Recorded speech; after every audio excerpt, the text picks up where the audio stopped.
So as one of Victoria's largest community health organisations, we have around 30 clinics across the north and west, close to 1,000 staff, and provide a diverse range of services and have a depth of skill and experience.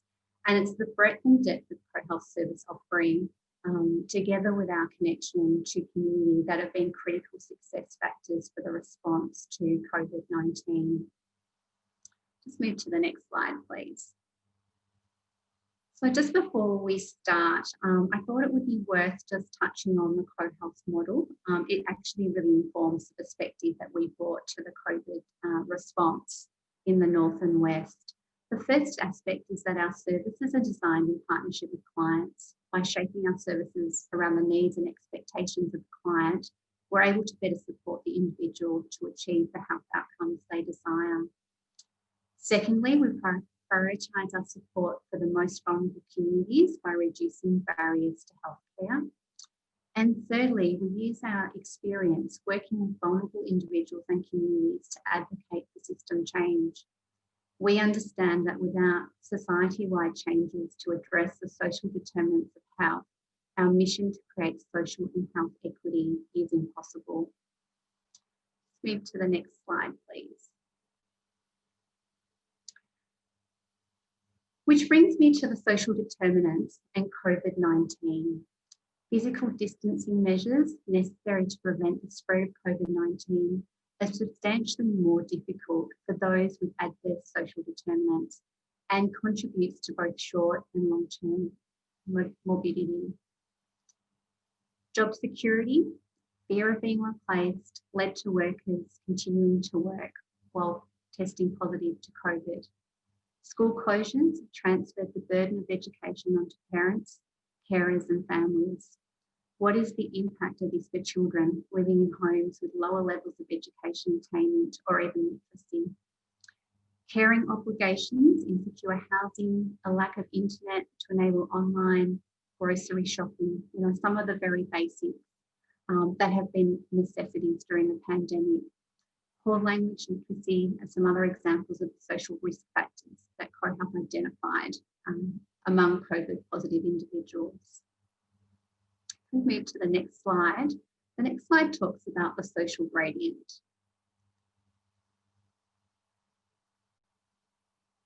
Thanks.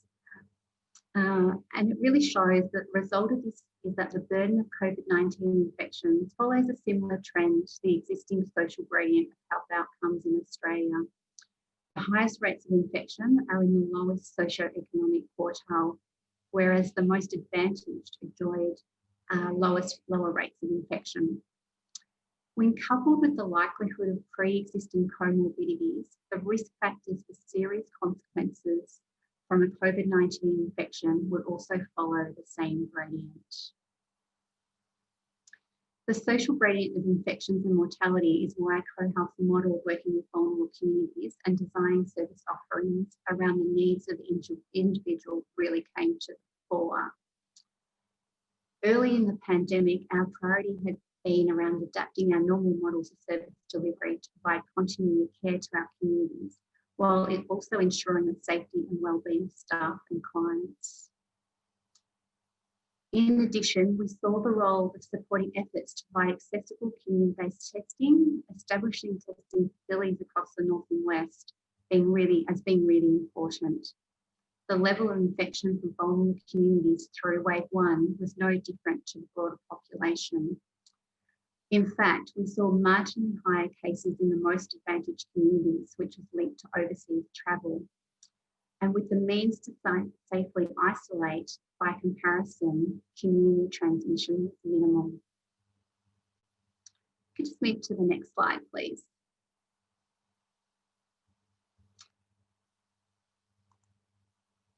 However, COVID-19 has exposed vulnerabilities at both a community and systems level. Wave 2 saw outbreaks in vulnerable communities across a range of settings: residential, aged and disability care, both for the client and the worker, security, food processing environments, schools and public housing. This resulted in the lockdown of 10 local government areas in the north and west of Melbourne, That was back in July of this year, followed by a hard lockdown of 9 public high-rise towers with 3,000 residents in early July of this year. As the local primary care provider, we were on the ground within hours of the announcement. 1/3 of the residents were already CoHealth clients. In the first week of this lockdown, we deployed 140 staff to the response, establishing 2 primary care clinics in place and a remote community engagement and health assessment team to triage both social and healthcare needs of the residents. CoHealth GPs worked with the medical team at the Royal Melbourne Hospital to develop an evidence-based clinical care model to care for the residents who had tested positive to COVID-19 in their homes. This saw CoHealth GPs caring for people in their homes and referring individuals to acute care as required. We provided 24/7 care, worked with large families unable to isolate in small flats, worked with language barriers, people wanting to die at home, complex medical histories, comorbidity, undiagnosed mental illness, drug and alcohol addiction, and survivors of trauma. This place-based response sparked the beginning of a holistic approach to our response to support individuals and communities during the pandemic, with 2 key initiatives being developed and implemented, and both remain in place today. Just go to the next slide. So this slide shows the CoHealth model for outbreak management. So we're currently positioned across 28 public high-rise towers in Melbourne's north and west, and we've implemented an outbreak prevention and management model. This model has 4 components. Firstly, it includes health education in place. So we've recruited around 160 community leaders, most of whom are residents in the public high-rise towers, to provide in-place education on COVID-19 messages in language. They're also providing masks and hand sanitisers to residents. We've opened primary healthcare clinics to support the residents in the towers and manage individuals who are positive to COVID. We've also established early intervention teams. So working with local community leaders, we're doing place-based testing, and this might be testing on the ground floor of the public high-rise or going door-to-door testing, whatever is needed. We've also established the COVID pathway health assessment team, and this is a team which is working remotely to assess the clinical and social needs of people who have tested positive and needing to isolate. And I'll talk a little bit more on that one in a moment. Our existing relationship of trust and community engagement have really allowed us to provide this connection with community. The recruitment of 160 health concierges to provide that keen connection to local community has been so important to the success of this model, with many of those 160 employees never having worked in Australia before. Just move to the next slide, please. This slide is our COVID positive pathway program. So through our work in caring with people with COVID-19 in the high rise, we identified gaps in the service response for the broader community, such as clinical assessment and referral or assistance to isolate safely. In partnership with the Department of Health and Human Services in Victoria, the Royal Melbourne Hospital and the Northwest PHN, we developed an innovative COVID positive pathway that would scale up the model so it could reach everyone who had tested positive in the Royal Melbourne Hospital catchment. The model relies on a workforce of around 40 nurses and GPs based at a CoHealth site who contact each person who has tested positive via telehealth and determine the clinical need and social need required to isolate.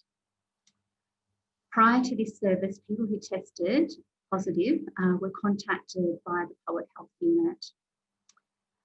They were told to isolate, but not provide assistance to be able to isolate safely. People who became more unwell then presented to the emergency department. This model provides care for people. So following a clinical assessment, if people are determined to be low risk to the adverse impact of COVID, they're linked into a local general practitioner and cared for at home by that practitioner. We provide the social supports for that person so that they can safely isolate at home, thereby reducing community transmission. Around about 92% of the people that we've supported through this process have recovered well at home with the support of a local GP, and around 8% have actually been referred to hospital because they're high risk and need inpatient care.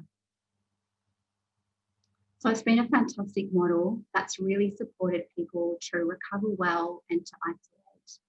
It's now being rolled out statewide as a partnership between community health and acute health services. Just move to the next slide, please. So the next slide gives us some examples of what the team encountered. So many people were unclear about the need to isolate if they were asymptomatic. People felt compelled to go to work because they were in insecure jobs. Or they had significant alcohol, drug, or family violence circumstances that really challenged their ability and capacity to stay at home. To me, this reinforces the value of learning of what an individual or community needs and supporting them. And it's that support that is so important in a pandemic to reduce community transmission. There was some really tragic stories of people that we supported, and most of the people that we supported from very vulnerable communities, including students and backpackers, refugee and asylum seekers. Just move to the next slide, please. So this slide talks to the secondary health impacts of COVID-19. So while we seem to be emerging, fingers crossed, from the second wave of COVID-19 in Victoria, we're yet to really fully confront the second, third and fourth waves of the impact from the pandemic. So in particular, the consequences of interrupted treatment for chronic disease or the impact of psychological trauma, mental illness, economic injury or burnout on already vulnerable communities. We will be grappling with these issues for a long time. After the infections are under control, they have implications not just for communities we support, but for our own staff. And what the pandemic has really demonstrated is the vulnerabilities that existed within community at the community level and both at the system and service level. Let's move to the next slide, please. I'm immensely proud of the work that CoHealth has done during the pandemic, but it hasn't been without its own challenges. So maintaining the safety and wellbeing of our staff during crisis, particularly given the long tail of the pandemic, continues to be paramount. Supporting staff, ensuring that they maintain their resilience has been hard work for CoHealth. So not only were our staff designing and executing services to respond to the pandemic, they're also adapting existing service models to continue to support clients, experience increased vulnerability and complexity. While asking our team to go above and beyond to support new and existing clients, we needed to keep in mind that our people are also experiencing isolation and trauma. Rapidly creating new structures and partnerships felt like building the ship while we were sailing it at times. Achieving internal clarity around governance, risk controls, risk mitigation, risk tolerance were critical to CoHealth's capability to respond quickly. And stepping into the high-rise response without warning meant focusing our mission of supporting the health and wellbeing of the community first, and then worrying about the detail later. We absolutely leaned in to the response that local community needed. Just move to the next slide, thanks. So in conclusion, this really reinforces the importance of person-centred service design and delivery. It has demonstrated the value of engaging communities and mobilising community leaders to build relationships of trust and understanding. And finally, we have demonstrated that it's possible for meaningful collaboration that can deliver better outcomes for the individual and community. and a significantly lower cost. Let's move to the final slide.